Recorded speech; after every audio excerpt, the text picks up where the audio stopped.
Welcome to Sense and Sika, the podcast. This is season 2, episode 1, and we are talking about all things wedding. But before we get into that, let me reintroduce myself. My name is Ekuba, and we are here to discuss all things career, finances, and just figuring out life as the new adults. So let's get into it. Today's episode is all about wedding planning and the cost of a wedding. When it comes to wedding budgets, it seems that some people are spending $10 to get married and other people are spending upwards of $2 to $3 million. So how much are weddings actually costing in 2026? Everybody has an opinion on how much you should spend on a wedding. Your aunties, Instagram, TikTok, your uncle twice removed. It's just out of control. And I think when you're going into wedding planning, you need to have a good sense of how much you are willing to spend and the areas that you want to spend on. For background, I got married in 2024. And while I loved my wedding, we had an amazing time. The budgets kept getting worse. But I'm going to get into a video I saw on TikTok about a newlywed couple who spent $123,000 American dollars on their wedding. So let's get into it. This is the full price breakdown of my 500 guest wedding in America. The venue was $40,000, the decor was $22,000, stationery was $2,400, the food was $21,000, the party props was $500, entertainment was $4,000, photo and video was $9,100, the hotel block was $3,500, and finally transportation was $2,500. It's crazy because when I'm watching the video, it doesn't seem like all of the costs she mentioned would add up to be $123,000. And that is what is so sneaky about wedding budgets. You start adding all of these small costs, $2,000 here, $5,000 here, $3,400, and it starts adding up over time. And before you know it, you're spending money that you didn't even have an idea that you even had in your account. So I also saw another video of a couple that took out a loan of $86,000 for their wedding. And that to me screams a lack of financial literacy because you're spending all of this money in the course of 2 days of your life maximum. So now you're starting off your marriage going into debt. I don't know the financial situation of the couple from the first video, but I hope they had the cash to pay $123,000. If you got it like that, go for it. But if you don't have it like that, you have to be very careful about doing a wedding just to keep up with the next person. You don't know what financial issues or storms may lie ahead. It's not advisable to start your life off in debt. That puts so much pressure on a new marriage that is completely avoidable. I always like to tell people that whether you go to the courthouse to get married or you throw a huge lavish wedding, you are not more married than the next person. And unfortunately, in this age of social media and content creation, a lot of people are finding themselves planning weddings that don't really feel like themselves, but they're doing it to keep up with the trends and keep up with what their family are saying in order to appease everybody. But you're the one stuck with the bill at the end of the day. So I highly advise and recommend that you do a wedding that works for you and your fiance's budget. So let's get into some of the numbers. I was doing some research and the national average in the US that people are spending on a wedding is $36,000. However, the median is $10,000. So when you go into wedding planning, it's really important to understand which numbers reflect your reality. Maybe you just finished school or you're just now starting in a new job, a new career, but you want to get married to your significant other. You have to budget according to the phase in life that you're in right now. I feel like you can always do a big 5-year, a big 10-year renewal, or maybe you want to save that money and put it into a new car, a new apartment, a new house, or take an amazing vacation after the wedding. This is what people are spending, $36,000 in a country where most people cannot even afford a $500 emergency You see the disconnect. What is really going on? You can't afford a $500 emergency, but somehow you're spending $36,000 on a wedding. It sounds like people are taking on a lot of wedding debt. And I know from personal experience that I have mutual friends or acquaintances who are now divorced. They divorced about 1 year after their marriage, and they are still paying off their wedding weekend post-divorce. Let that sink in for a minute. The wedding don't cost. The wedding is finished and you're still paying off one weekend of your life. We have to make better financial decisions for our futures. I know that it's tempting to get caught up in Instagram and social media, and you start seeing things that you may not necessarily have been interested in before. But now because you've seen it, you feel like you have to do it and you need to do this for your wedding. And also take into consideration that a wedding is a highly emotional time. You may not be thinking of everything logically, so it's important to know your numbers before going into the plan. The next point I want to discuss is where the money goes in wedding planning. As I mentioned in regards to the TikTok that I played, it doesn't seem like you're spending that much money in the moment, right? You're paying one vendor a couple of $100s. You're paying another one $1,000, $2,000 here, but it truly adds up over time. Research shows that the venue and catering alone takes up 50% of the wedding budget combined. And this is in the context of just a white wedding, right? If you are African, for me, for example, I am Ghanaian. We also have a cultural component of our wedding. So that is not even including those types of traditional marriage ceremonies. So for the white wedding alone, your budget, half of it is just to the venue and to the catering. If you are Ghanaian, you have to consider things like the dowry, kente cloth, where you're going to do your actual traditional ceremony, whether it's in the house or at another venue. You have to consider everyone's clothing as well for now 2 ceremonies, if you choose to do that. You have your white wedding and you have your traditional marriage as well. There's a lot of hidden small costs that come up. I remember some of the random costs that came up in our wedding, for example, were gift wrapping. We had to pay somebody to wrap the dowry. I had to pay somebody to do a backdrop decoration for my traditional marriage.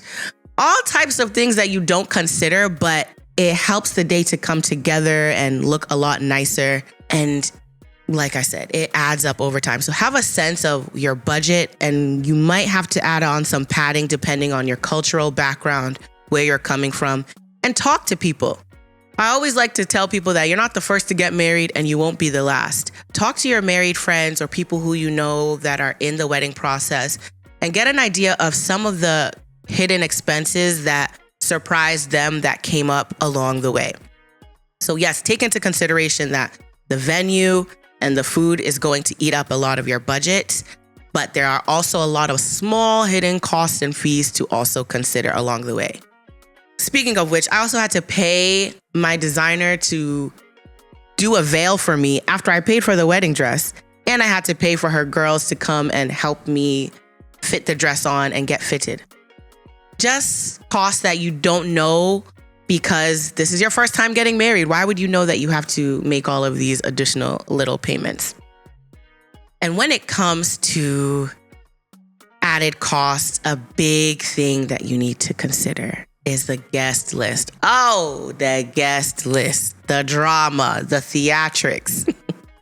When I started out planning my wedding with my husband, we thought we were going to do a small wedding. I had always felt that I only wanted to do a traditional marriage ceremony. I didn't really care about having a big white wedding. In my mind, I was wearing my kente and having a big party afterward with my family and my friends. My husband was also aligned. So we started out planning for about 100 people. In my mind, that's a lot of people. Do I even know 100 people myself? I don't know. So I discussed the numbers initially with our parents, and it became a whole issue. I said, Mom, we're looking to do 100 guests. And my mom's immediate reaction was like, is that 100 just for our family? Like just for our side of the family, right? That's when I knew I was in a losing battle from the start. And for context, I'm a firstborn child. My husband is also a firstborn. So we are the first ones from both sides of our families getting married from Ghanaian homes. 100 people it's not going to work. It's just not going to work. So from the onset, we had to start stretching the numbers and figuring out how many guests we are going to have for both ceremonies. And yes, I'm saying both because I ended up adding on the white traditional wedding ceremony, because that became another contention point. My father really wanted that moment to walk me down the aisle. It's something he had always envisioned and was excited to do. So it became an issue of I'm taking that moment away from him if I'm only focused on doing the traditional marriage ceremony. Furthermore, we did our wedding in Accra, Ghana, for several reasons. Number one, it was the festive season. If you're a Ghanaian or especially Nigerian, you know the vibes, the Dirty December vibes. A lot of us come home to enjoy the rest of the year, to enjoy Christmas and crossing into the new year. So it just made sense for us to do the wedding at home because a lot of our family and friends were flying in for the festive season anyway. So everyone was in one place all at the same time. It just made sense to do it in Accra. That also played into the fact that now I had to tack on the white wedding because my dad's argument was that, well, now a lot of people are flying in and we can't just have people come from Kumasi, Texas, Los Angeles, all over the US. We can't just have them come for one day ceremony. That's whack. So now here I am knowing that my whole life, I just want to do a traditional, do the kente, have a big party afterward. And then I end up doing a white wedding ceremony as well. Things change. You have to consider other people's opinions, especially your parents. That's just my perspective. You have to understand where they're coming from. You're also their baby. They also have their ideas of how they want the day to go, giving away their firstborn daughter, walking you down the aisle, and little quirks and things like that. So in effort to pay respect to your parents, I think you do have to consider where they're coming from and consider some of the things that are important to them. Because in a sense, in our culture, it's also a big day for them as well. It's not all about you. Long story short, we did the white wedding, we did the traditional marriage ceremony, and I loved my wedding. I'm actually glad that I listened to our parents, that we did both the ceremonies. They both had their own unique beauty about them. It was a great time, but of course it added the additional expense, right? So now I had to get a white wedding dress. I had to get the veil. My husband had to get a tuxedo. His groomsmen had to get tuxedos. We had to have an additional day for photography. All of these expenses that we didn't budget for when we initially started out wedding planning. Now the budget has almost doubled and expanded because we're adding an additional day of festivities. Which brings us to the guest list. I had started off telling you about how we went from 100 guests to the day of our white wedding. We ended up with over 250 guests at our wedding reception. And the 250 comes from an expansion of another 100 tables that we realized at 2 a.m. the day of our reception that, wait, we don't have enough tables. And our families have also invited way more people than we expected. So we had to add an additional 100 guests. Thankfully, our wedding venue had 2 floors. So there was a bottom layer and there was also a upstairs to our wedding venue. So we added an additional setup to the upper layer, which was originally blank because we thought everybody would fit downstairs, about 150 to 200 people. That was a game time decision, which came at an added expense. Of course, 100 new heads and in hindsight, it's the best thing that we did, making that game time decision to add 100 tables, because our reception was full. Some people were even sitting outside.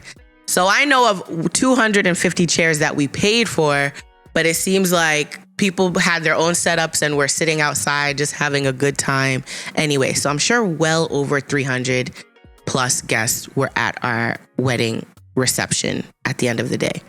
So keep in mind that your guest count is also driving a lot of the expenses and a lot of the numbers of your wedding. As I mentioned, we added 100 new guests to our decor setup. So that meant 100 new chairs, about 10 new tables. We added an entire new food buffet setup upstairs instead of just leaving it to the 2 that were supposed to be down. We needed to add all of the additional table decor to the new 100 chairs upstairs as well. And all of these were adding up to our tab with our decorator at the end of the day. That'll get that. She's the best decorator. She did an amazing job, but she has chopped my money. So keep into account who you're inviting. Talk to your family. Get a sense of how many people they're expecting from their side of the family, how many you're expecting as the bride from your side of the family, and also which of your friends are going to be attending.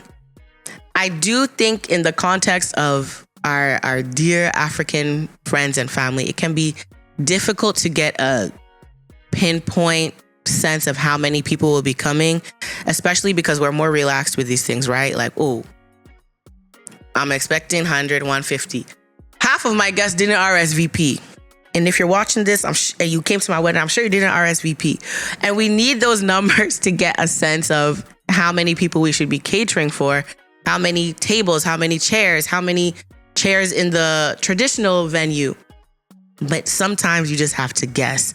So we did our best to guess that 150 will certainly be coming. And those are some of the people that RSVP'd, but things happen. We had to add an additional 50% chairs the day of our white wedding.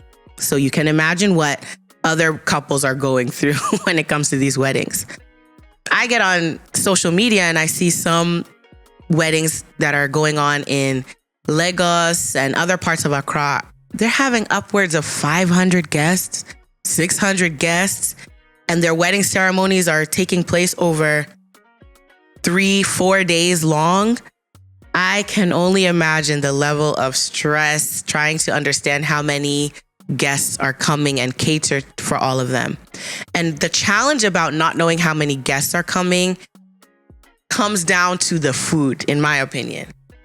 One of the ways that you can just bring shame to yourself, to your family, to the groom's family is running out of food. Hey, that is one thing you never want to happen at your wedding, running out of food. That will become the central focal point of what everyone remembers about your wedding. It's you ran out of food. Oh, when it came to my time, they didn't have chicken. They didn't have jollof. I had to eat fried rice. And you know that me, I don't like fried rice. Me, I know my people. That will be the talking point. So you always want to overestimate with food. It's better to be safe than sorry and have some of the staff take food away than to run out, in my opinion. So it's really important that you have a good sense of the numbers. Talk to your family early. Talk to your friends early just to get a good sense of confirmed numbers. And you might need to pad that a bit just to be safe and make sure that you have enough food, drinks, and decoration set up for everyone. And that leads me to the next point, which is family funding conversations. What is your family, if they are bringing any money to the table, what is the financial contribution that you can expect from them? Because if you are adding on all of these additional expenses and you are adding on certain ceremonies because your family wants to be a part of your traditional ceremony or your white wedding ceremony, you have to also have uncomfortable conversations about, well, if you want us to do this, how much are you going to give us towards this? Because our personal budget as a couple only came up to $5,000 or $6,000. And if you're adding on more people and an additional ceremony, that is already tripling, maybe even 4xing the budget and the numbers you need to consider. So find a way to sit down with your family and have these conversations. I find that wedding season, people can surprise you in a good way. Maybe your family is more upfront and they're like, hey, we really want you to do the traditional marriage ceremony. We're giving you $20,000 to work on it, but we want to make sure that you do it.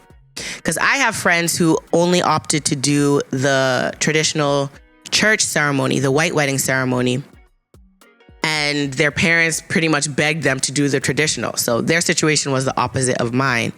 And their parents bankrolled the traditional marriage ceremony because they knew that the groom and the bride were not interested in doing it. And their budget was focused on only doing the white wedding ceremony. So it became a decision that the parents really, really wanted to have that moment with their daughter, with the bride, about 2 to 3 months out of their actual ceremony. So they have already budgeted and planned for the wedding that they know they can afford. And then the parents come in to say, hey, actually, we really want this to be done. It's something that is on our heart, on our mind to do. We will pay for it. We just need you to show up. And that's great. I say, hey, why not? Just show up and have a good time. But have these conversations. I think it's important not to count all of your chickens before they hatch. Don't go into wedding planning assuming that, oh, my auntie is going to pay for photography. Oh, my uncle mentioned back when I was in university that when it comes to my wedding, he's paying for all the food. Don't assume these things. Assume that you are working with the money that is in your personal accounts for peace of mind. Work with that first and have conversations. I found so many people blessed us along the way, like some of my aunties, my parents, my friends along the way. They just wanted to chip in and help and would just ask me like, hey, is there anything I can bring to the wedding that would take away some of the burden of cost for you? Some of my friends flew in some of my decoration and props for my traditional ceremony. One of my aunties paid for our photography. People blessed us along the way, but you have to be able to be willing to let people help you, right? Have an attitude of, yes, this is the budget that we're working with, but if people help us along the way, that is great. Don't be afraid to write everything down. I think that's what really helped us as well. We had a budget Excel sheet that my husband did an amazing job on. We've shared it with some of our friends as well. So we knew how much all of our major expenses costed, so that if somebody approached us to say, oh, like, is there anything that you would like help with? We had an idea of some of our main expenses. So that really allowed people to just bless us along the way, especially as our expenses kept getting bigger and bigger and we added expenses that we had no clue about. It really helped to have a visual of the budget and to allow people to chip in where they felt they wanted to, and also to help us keep track of what we are spending, because it can get out of hand very quickly. So be prepared for these family funding conversations. Have your numbers ready. Talk to your family. Understand what their idea is in the context of our Ghanaian homes, Nigerian homes. You know, understand what they want out of the wedding and have an idea of what you and your spouse are also willing to spend, as if you're not getting any outside help. If you're in the throes of wedding planning, trust me, just so many people blessed us along the way, not even financially, but just showing up for us, helping us, throwing things in additionally, things that we didn't even expect. It will all come together. It will all come together, but do yourself a big favor and know your numbers first. Get different quotes from photographers. That's a big one. Have a different idea of what you could spend with different people and know where your budget sits. Talk to different decorators, different photographers, different videographers. Get an idea of just roughly what you should be budgeting. And it's best to start these quests when you are newly engaged so that you don't go into wedding planning completely blindsided by some of these costs. Time for the listener letter of the day. And it reads, "Hi, Akuba. I am a second-generation Ghanaian American who has been recently engaged. I'm really excited for wedding planning, but my mom keeps saying things like, oh, in Ghana, we don't do it that way. And between her expectations, my fiance's family, and social media, I feel like I am planning 3 weddings. How do we stay grounded in what we want without hurting everyone? Signed, Overwhelmed in Atlanta." This is a very real experience and situation. You feel like you just got engaged. Everything is about you and your fiance. You just want to figure out what you want to do. And there's a lot of hidden cultural undertones that come with wedding planning. First and foremost, I think you have to level set with your future spouse. Have a conversation and say, hey, babe, this keeps coming up. My mom is clearly planning our wedding in her head about how things should go, but it doesn't align with what we have discussed and what is going on, what we have discussed and the budget that we have set. What do we do? I think it's important to be on the same page as a couple first, and then you face the people together. Get aligned. Whether mom is saying that she wants the traditional marriage ceremony to look a certain way, or maybe you were planning to only do a white wedding, talk to your spouse. Is this something that they are even willing to do? Do they want to have a traditional ceremony? Do they want to add certain decorations or drummers or just all of the things? Is this what they want to do? Because before you concede your autonomy to your mother, make sure that your spouse is aligned, right? Because you don't want to go into wedding planning and you guys are not on the same page and it ends up that your family has kind of overtaken the wedding process and then you look back and you and your spouse are not happy with how the wedding went down. These are the things that really impact your marriage in the early phases. So make sure that you get aligned with your spouse first. And then after that, make a plan on what you're able to negotiate with your mom about. Like, all right, mom, we can do this, but we're not willing to do that. We can do A, but we're not willing to do B, just so that your wedding still feels like you. So go into it emotionally aware. It can be very taxing. It can be stressful to disappoint your family, especially your parents, if your wedding vision is not aligning with what they want to do. But that's what I would say. Talk to your spouse first, understand where you're both willing to concede and adjust, and then have those conversations with your parents. When they see that you're a united front, they tend to back down about certain things because at the end of the day, the wedding is not going to look good if you're both frowning your face and not feeling so happy about it as well. To close out this episode, I just want to tell you that whatever you choose to do, you are starting off your life with your spouse. Whether you choose to spend $100 to get married or $20 million, you're both starting out your life together. Don't feel like you have to keep up with the next person. This is not the wedding Olympics. This is the start of your married life together. And you want to ensure that you're going into marriage on a good note, that you're both happy about how the wedding went.